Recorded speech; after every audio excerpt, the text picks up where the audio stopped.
Jorge III, rey del Reino Unido. La misteriosa locura del rey. Jorge Guillermo Federico tenía 22 años cuando fue nombrado rey de Gran Bretaña e Irlanda el 25 de octubre de 1760, pasando a ser el rey Jorge III. Durante su reinado, Gran Bretaña llegó a ser una potencia dominante, extendiendo su poder por Norteamérica, conquistando Canadá en la Guerra de los 7 Años, siendo amo absoluto de los mares y formando parte de la coalición que derrotó a Napoleón Bonaparte. Incluso en su faceta privada llegó a concebir un matrimonio que derramó auténtica felicidad, pero la sombra siniestra estaba transmitida por su herencia en forma de cruel enfermedad que marcó su destino. Hoy transitaremos la vida de este rey para brindar nueva información que ilustre sus días felices y sobre todo su gran padecimiento.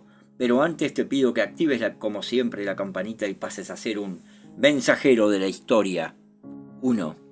Jorge Guillermo Federico nació el 4 de junio de 1738, prematuramente en Londres. Fue el segundo hijo y primogénito varón de los 9 descendientes de Federico Luis de Gales y de Augusta de Sajonia-Gotha. En su niñez mostró una mediocre capacidad intelectual, aunque su voluntad era superior a sus facultades mentales.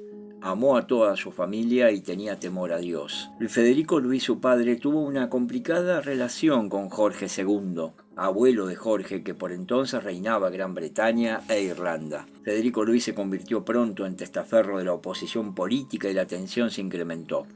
Las ausencias por viajes del rey alimentaron su impopularidad, muy nutrida por rumores que Federico Luis lanzaba sin piedad, e incluso llegando a decir en una ocasión que Jorge II estaba muriendo cuando en realidad tenía un problema de hemorroides. Jorge y sus hermanos fueron desterrados de la corte y en 1751 Federico Luis murió dejando como presuntivo heredero al trono a Jorge Guillermo Federico, su hijo. La desconfianza de su madre hacia su suegro Jorge II fue tal que mantuvo a su hijo alejado de su abuelo en forma permanente. 2. Jorge II falleció el 25 de octubre de 1760 y automáticamente el heredero a la corona fue Jorge Guillermo Federico, ahora Jorge III. Pronto se realizó una afanosa búsqueda por toda Europa de una esposa para él, y finalmente la elegida fue Carlota de Mecklemburgo-Strelitz, casándose el 8 de septiembre de 1761 en la capilla real del Palacio de St. James, aunque en realidad Jorge estaba locamente enamorado de Lady Sarah Lennox, hija del segundo duque de Richmond. Cuando vio a la que sería su esposa, el mismo día de la boda sintió desilusión por lo poco agraciada que era la mujer, pero accedió igualmente a casarse y, según los historiadores, fueron muy felices y tuvieron nada menos que 15 hijos. Lo realmente destacado para la época fue que Jorge jamás tuvo una amante, contrastando notablemente con sus dos antecesores. 3. Jorge y Carlota se coronaron como reyes 2 semanas después de casarse en la abadía de Westminster, pero aparte de ser buena esposa y madre, ¿qué intereses tuvo la reina en su vida y qué apariencia física fue la real? Uno de sus intereses más particulares estuvo situado en las artes, donde apoyó a Johann Christian Bach, que fue su profesor de música. Es notable cómo Mozart le dedicó su Opus 3, contando con solo 8 años de edad, y por clara petición de la reina para que lo hiciera. Carlota le dio mucha importancia a la educación de las mujeres y puso especial atención en la que recibían sus hijas. También fundó orfanatos y un hospital para mujeres embarazadas. Fue una aficionada a la botánica y contribuyó a realizar los famosos jardines de Kew. En el aspecto físico, según el biógrafo John Watkins, era una mujer de fina figura y agradable paso, manos y cuello sumamente bien torneados, su cabello castaño, su cara redonda y blanca y los ojos de un azul celeste. Esto echa por tierra la especulación que Carlota era de piel oscura, sobre la base que la antecesora María Alfonso, amante de Alfonso III de Portugal, nacida 514 años antes que ella, podría haber sido mora. De Mayor Alfonso desciende la aristocracia y las familias reales europeas más importantes. La historiadora Kate Williams dice que es ridículo que Carlota haya sido negra, pero no obstante existen historiadores que resaltan las características africanas de Carlota por retratos observados y también por un médico cercano a la realeza británica que en su momento afirmó que la reina tenía un rostro mulato.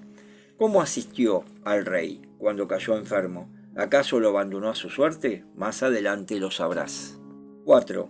Cuando en 1760 Jorge sucedió a su abuelo como rey de Gran Bretaña e Irlanda, no accedió al poder como un líder indiscutido y criterioso, sino solo un joven inexperto que debió fortalecer su conducción a través de lo siguiente: una política personalista respaldada por un grupo de partidarios que controlaron el Parlamento aprovechando las divisiones del partido, Whig, y sobre todo estableciendo el fraude electoral, el patronazgo y la corrupción para consolidar el poder.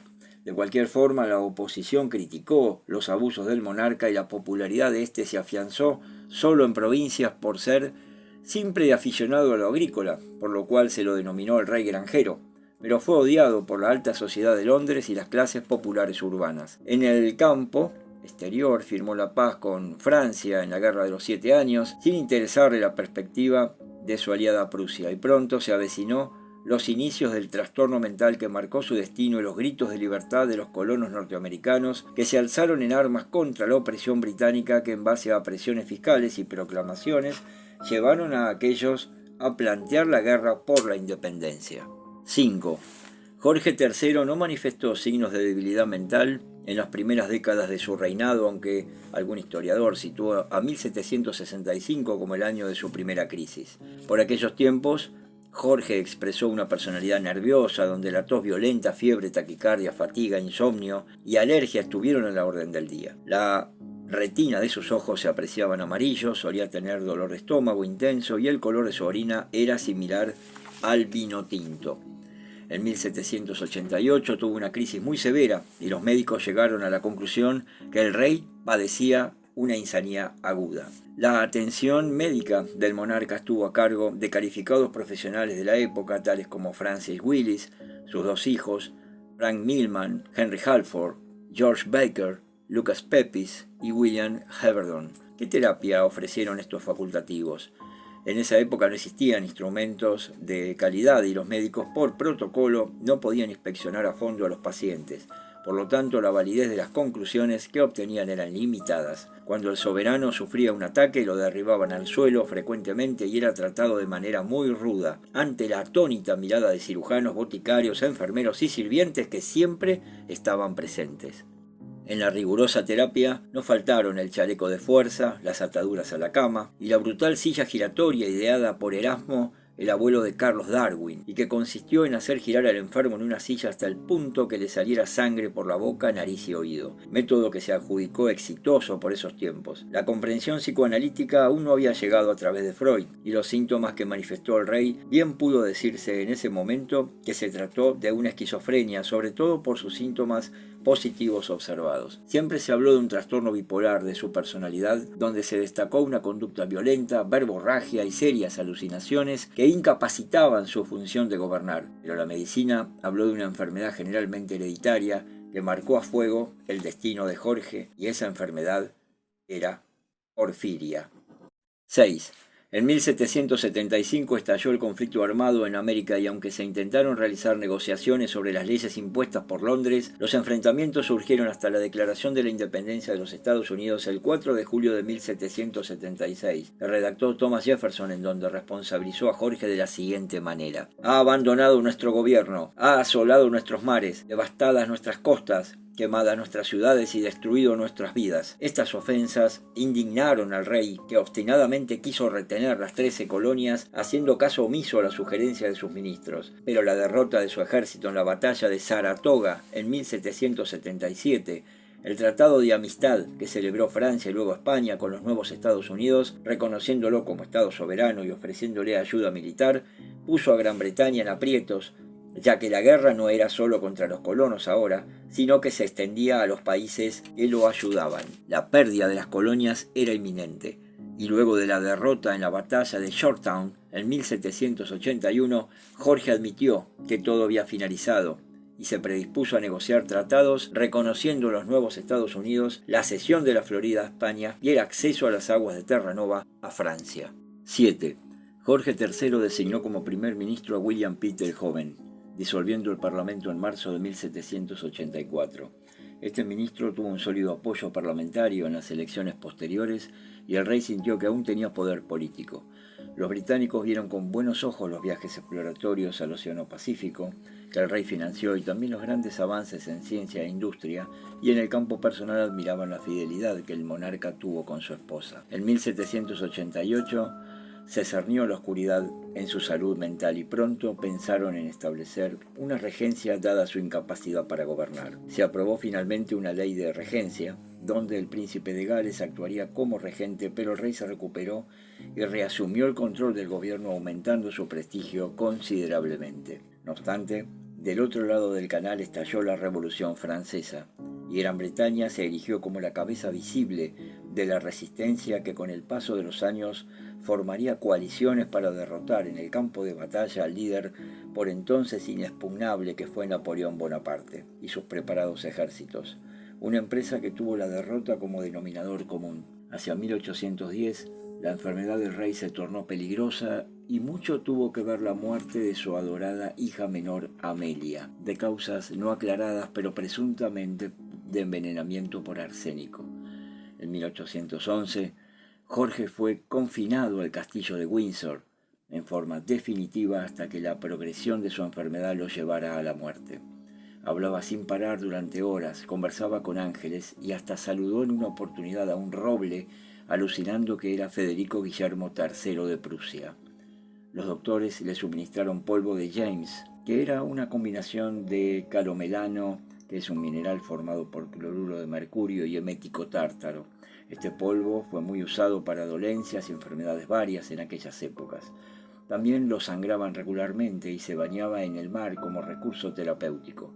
Jorge, príncipe de Gales, se hizo cargo de la regencia durante el resto de la vida del rey. 8. En la Navidad de 1819, Jorge III sufrió la crisis final, hablando incoherencia durante 58 horas seguidas hasta entrar en coma. El 29 de enero de 1820 murió ciego y sordo a los 81 años de edad y fue sucedido por Jorge IV, luego por Guillermo IV, quien tampoco dejó hijos legítimos tras su muerte, dejando el trono a su sobrina Victoria, la última monarca de la Casa de Hannover. Un estudio posterior realizado por McAlpine y Hunter evidenciaron el inicio mismo de la porfiria en María de Escocia y la posterior transmisión a su descendencia. Según los informes de Theodor de Mayer, médico de Jacobo I, la conclusión es que el rey también tuvo porfiria, al igual que su madre, su hijo Enrique, la hermana de Carlos II de España, la reina Ana, Isabel de Bohemia y su hija Sofía, y varios descendientes más. Jorge III transmitió la enfermedad a través de su carga genética a 4 de sus hijos, Jorge IV, Federico, Augusto y a Eduardo, padre de la reina Victoria. Si bien los padecimientos que afrontó Jorge III fueron crueles y muy dolorosos, las consecuencias en el resto de las personas citadas con esta curiosa enfermedad metabólica tuvo consecuencias dispares. En el imaginario colectivo, Jorge III fue un rey británico loco, pero la realidad actual nos propone ser contemplativos con sus padecimientos y comprender la enfermedad que lo incapacitó, tal como la comprendió su esposa, que lo asistió con dedicación hasta que un infarto fulminante motivó su fallecimiento el 17 de noviembre de 1818, mientras posaba para un retrato de familia, casi 1 año y 2 meses antes que su esposo.